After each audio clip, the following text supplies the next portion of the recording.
So, naiba na yung starting position ngayon. So, TJ will be on the first place sa starting grid after winning the race 1 this morning.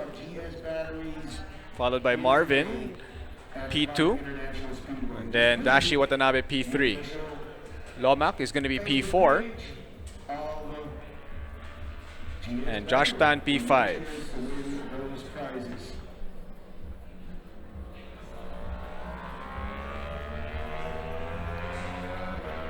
Jack Buncho, P7. Mickey Mazo, P6. Renzi, P8. Renzi, of course, raced earlier in the Ducati Cup. Kanina pa yan eh. Nagulat na lang ako bakit wala siya sa MTRT. Dapat di MTRT, sumali na rin siya. Sayang oh, mayroon pa siyang 6 na race na dapat salihan. I do believe Phoebe is at the starting grid, ready to interview some riders. Phoebe?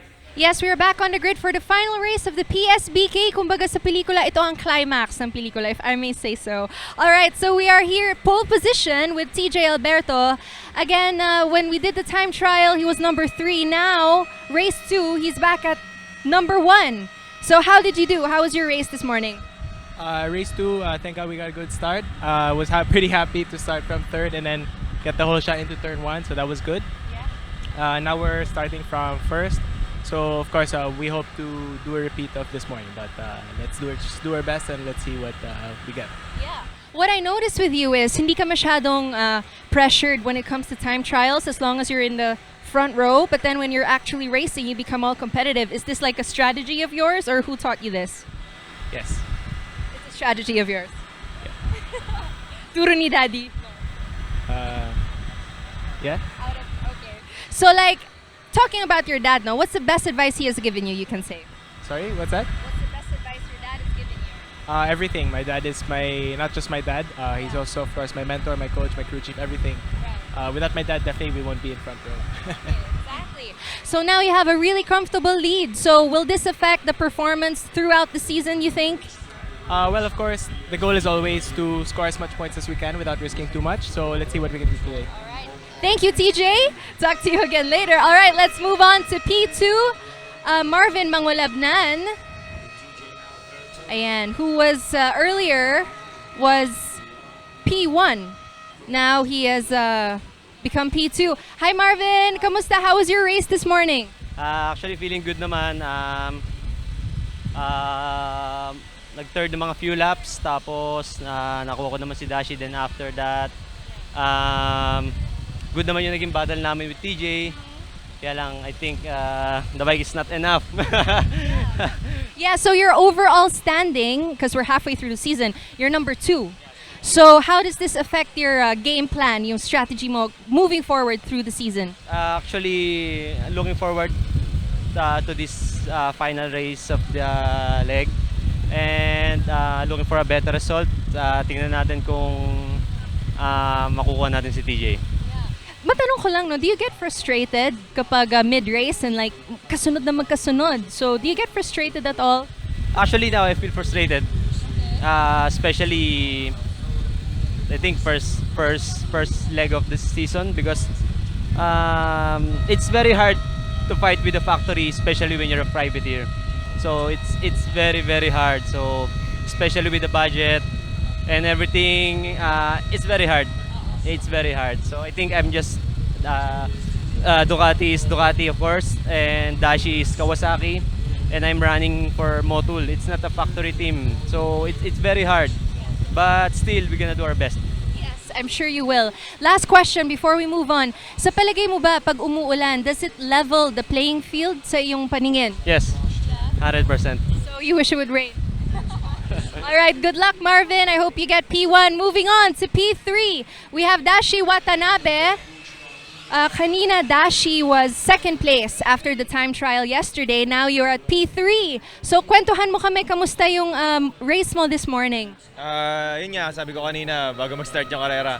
Ito na yung pinaka-practice ko kanina yung race 1 kasi wala kami talagang testing sa dry condition dahil nga sa panahon. Tapos late na kami nakapag-practice dito sa Clark.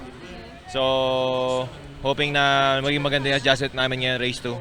Yan. Yeah. So, just a question I'm asking everybody, no? Kapag umuulan ba, do you think nagle-level out, mas nagpapantay-pantay yung competition sa palagay mo? Yes.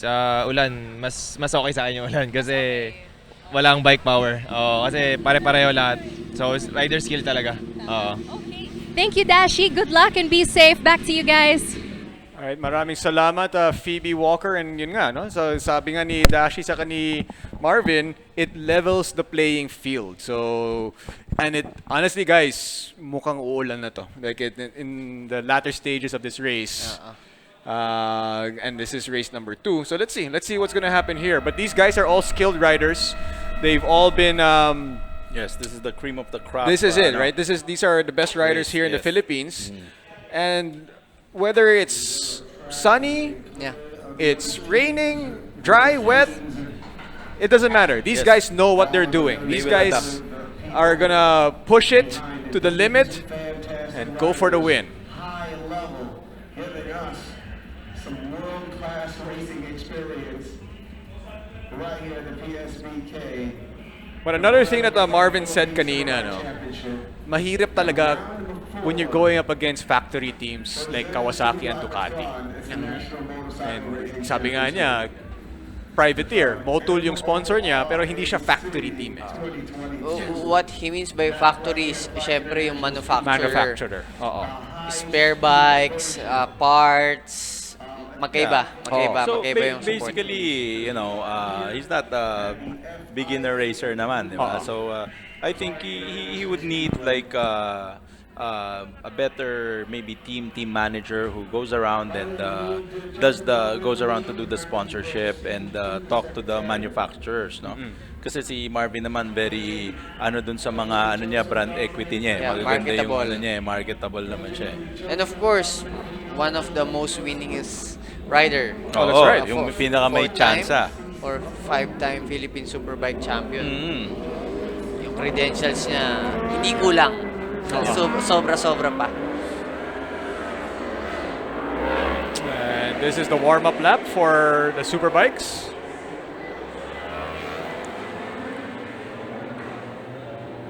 So I think that's where this whole project of Direct John and Angkas are doing. No? It's making for manufacturers to be more easier for their board or yung mga basically The budget brand. approval. Oh, have the budget approved. Kasi ngayon, meron ka talagang ad space. Yeah, media mileage. Yeah, that's why we keep sharing and sharing the link. And of course, pag nagsasalita ako dito, baka mawala yung sponsors nyo.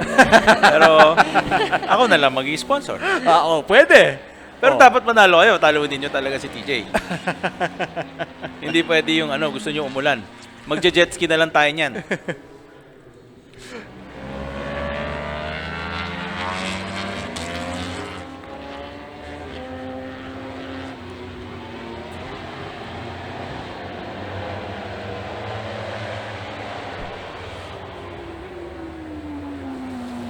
Once again, thank you to all the viewers at the PSBK TV Facebook page and YouTube.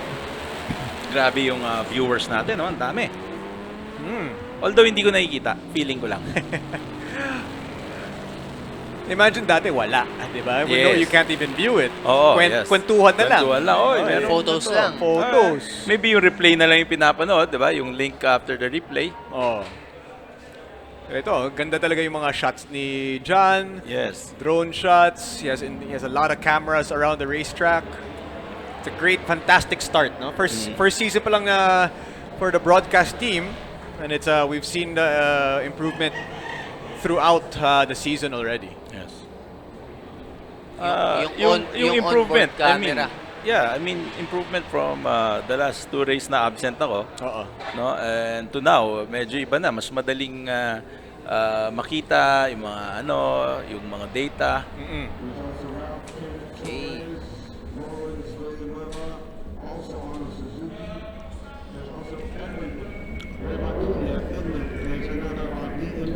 So it's Alberto, Macalinaw, Watanabe. Or sorry, Lomac is in row 2. Mangulabdan is P2. Watanabe P3, then Makalinaw P4. Where's RG? RG's fallen back a little bit more. P9. Sa P9 P9. siya. And here we go. Army name. Here we go. Flag is out. Visors are down. Lights are on. And they're off. Fantastic start here by TJ. Yeah, but Dashi medyo nagkamali dun sa start niya, no? Yep. Medyo malaki yung delay. Para sa level kasi nila, malaki na yan. Here comes TJ. Everybody has fresh tires. So push to mula umpisa hanggang dulo. Let's see how Marvin and Dashi can stay close to TJ and for how long.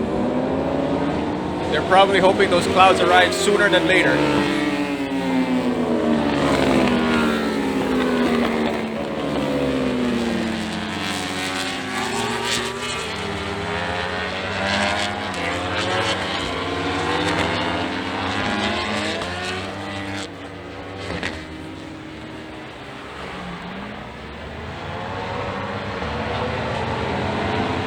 It's really so quick for them to get all the way. I mean, they're in the back straight already.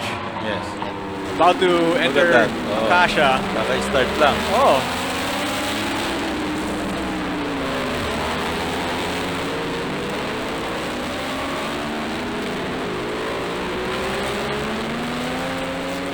Pero pag nakita mo, no, yung distance kanina na close din ni Marvin. And you know, Marvin was talking about his frustrations. He's so frustrated that parang he's trying to get everything he can out of that bike and kulang pa rin. Yes. But he does have a race win this season and a very dominating one, as if I may add, dun sa BRC. Favorite niya talaga BRC kasi yan talaga lang yung track dati talaga.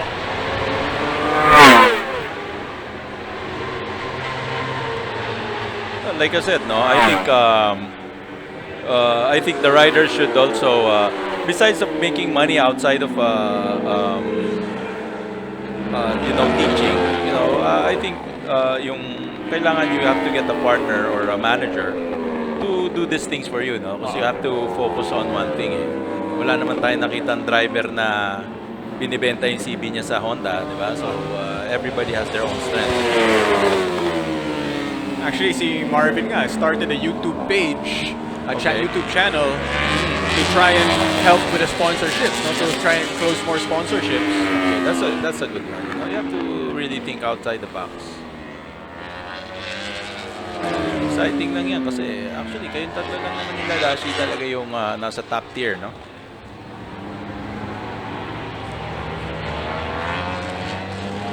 There's TJ Alberto leading the way.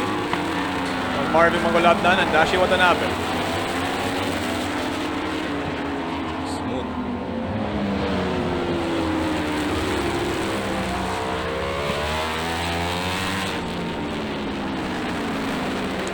You know, you can see like the racing line of Dashi and Marvin are quite similar, Yes. but the one of TJ is very different.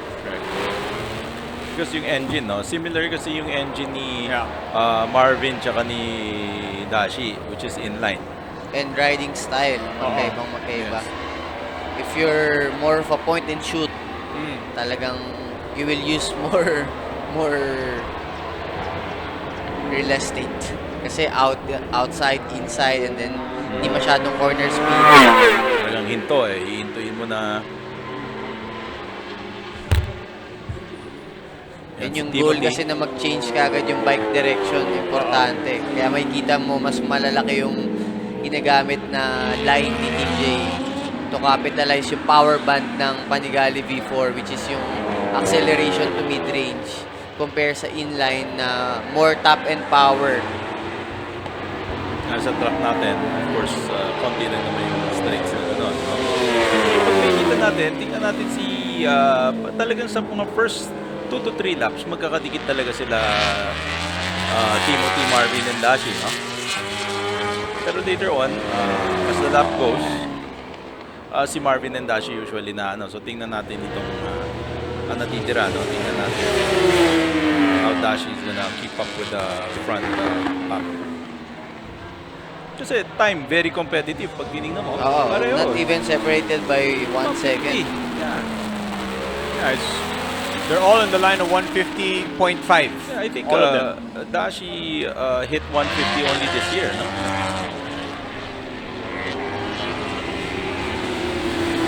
With the new Kawasaki ZX-10RR.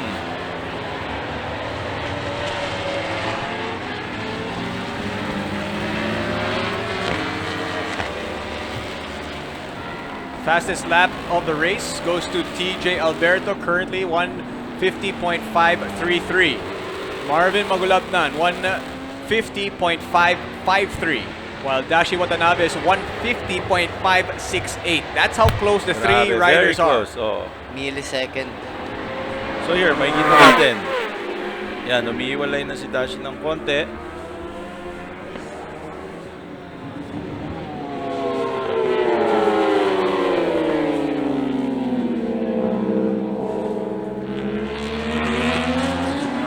But the fastest lap now is by Marvin Mangolabnan, There you go. 150.4. So yung gap lumiit ng konti. From 0.2 to 0.176. That. In, out, in, out. Yun.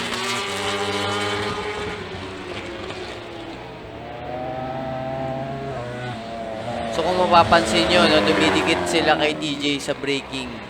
Dahil magkaiba sila talaga ng strength. TJ really stopped the bike and changed direction and really capitalized on the acceleration. Nasa exit siya talaga naka-focus. Naka-focus. Anti-point as fast as possible. As open as fast as possible. So, small moment there for Dashi Watanabe. Makikita mo, pinupush eh. Oo. Ayan, no? So, ngayon, matagal si Dashi, no? Nasa front ng pack. Kasi kanina, mga third lap, gusto natin malaman ano talaga yung problema doon. Because I don't think it's the skills or the physical. He actually said in the previous race weekends that pag alam niya na hindi na kaya, he's gonna save the bike. I see. Okay. That's also a smart, kasi you keep the points, ayaw mo I-risk it all. Yan yung niya, pagka-veterano niya, no? So, still on the 1 minute 50 range. The three of them, 1 minute 50.6. Lawrence. Lomac. That's in Looks like he's okay, though. Akasha. Still identical lap times for our top 3 racers.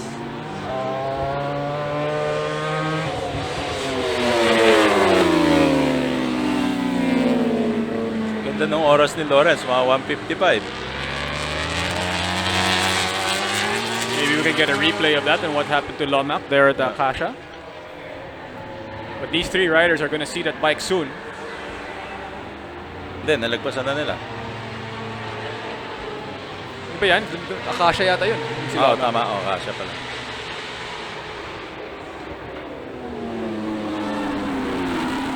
And Marvin capitalizing on it, gets TJ Alberto on Akasha.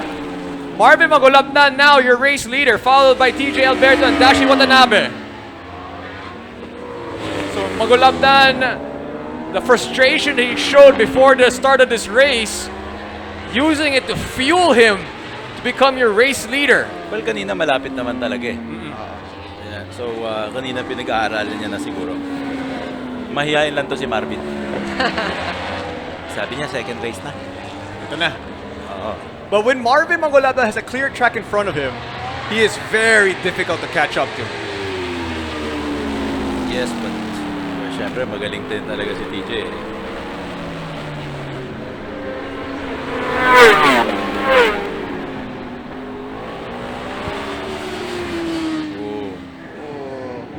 And TJ Alberto gets the lead back, entering turn number 1, going a little wide and giving room to Marvin Magulabnan entering the corkscrew. Yan, si Dashi medyo makakahabol dito. Yeah, Nagsaslice nandiyan pa. sila. Come on, Dash. You know, we saw this happen in BRC when Dashi and Marvin were battling each other, and TJ manages to squeeze by Yep. both of them. Let's see if Dashi can return the favor here. But right now, the battle is between Mangolabnan and Alberto.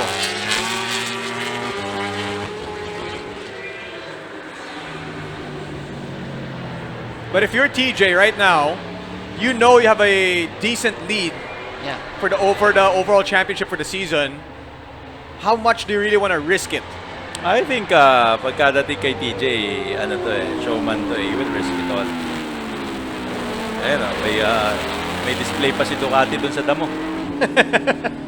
Hanap talaga showroom nito, kahit saan meron. Bike ni Lomac yun, he's okay, Lomac is okay. Hindi naman madali masaktan si Lomac kasi may abs. Dating athlete yan, dating Dating track athlete, star. oo. UAAP days niya. Oo. Sa women's sprint team, tama?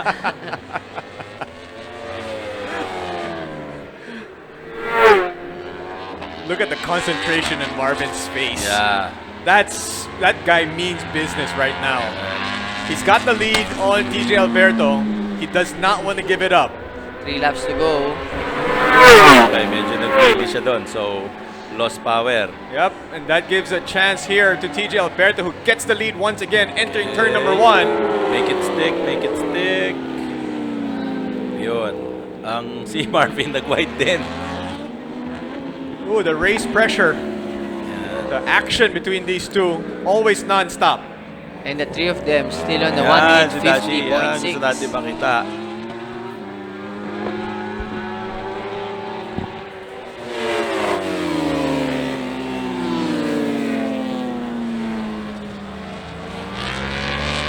Three laps to go.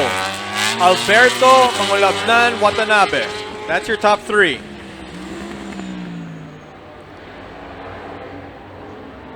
Entering the back straight, this is where Marvin was able to get TJ. Yung back marker.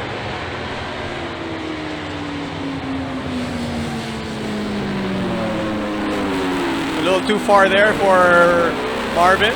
TJ manages to still keep the lead. And the back marker is there. Is Lawrence Villanueva. okay. Ay, okay naman. Overtake ka na. Good job kay Lawrence. Kailan ba tayo yung kumarera nun? Tapos hindi ako umilag. Naging back marker ako. Marami mo ba? So ayan, medyo tight ulit sila ngayon. On this lap, let's see if magkakaroon ng chance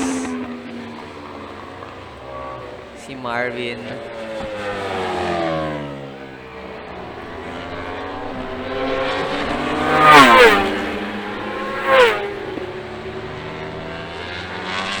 Alberto, Mangolabnan, Watanabe, your top 3. Jack Buncho now in top 4, followed by Josh Tan and RG Romero. This is a big, the development with the Lomac bodes very well for RG Romero for the season championship. Because remember, Lomac was able to get a lead, a bigger lead Yes. in race number 1, and now RG was able to overtake him once again because Lomac will not score any points in this race. And right now, 5 points. TJ just set the best lap time of the race, a 1 minute 50.2 Grabe, alam mo on the guys, 7th lap. yung mga oras na to, iba klase yan ha. I mean, The fastest lap time is the record for the lap. 49. 49. 49 high, no? Yeah. So ngayon parang umiikot sila consistently Yeah. on the lap record. Bati showroom, nakita natin sandali.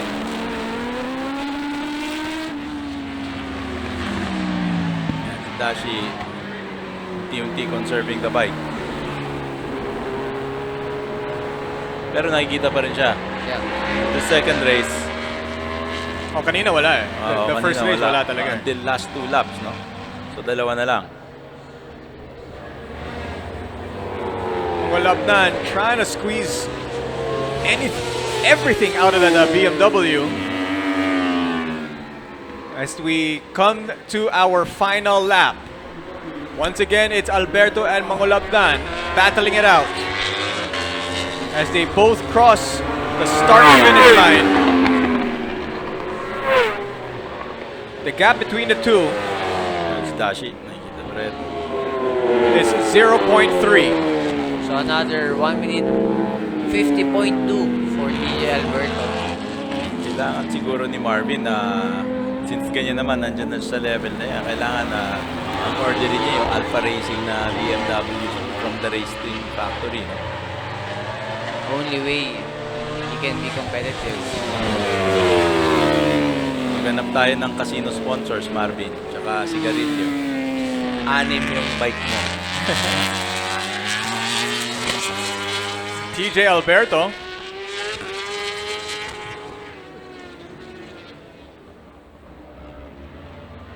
So last lap, few corners to go for our two top riders, TJ and Marvin.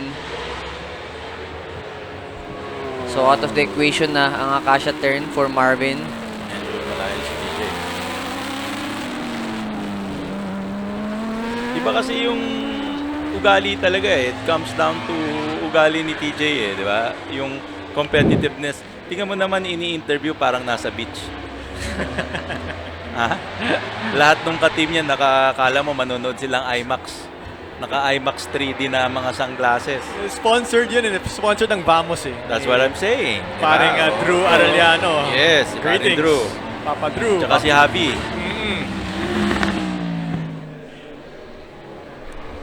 Hindi mo kasi, hindi siya papayag kahit sandali. You know? And TJ Alberto looking very Last good corner. here. The last corner. And TJ Alberto Okay, gets one lap to another go. race win, gets a checkered flag. Race win na pala. Nice one. And Marvin Mangolabnan That was a nice race. settles for P2. Asan na si Dashi? Until end of the race, they're still lapping 1 minute 50 lows. That's excellence. Yeah, yeah. That is excellence with Consistency and This one, hanggang last race si Dashi, I think really pushed it also. No? yeah.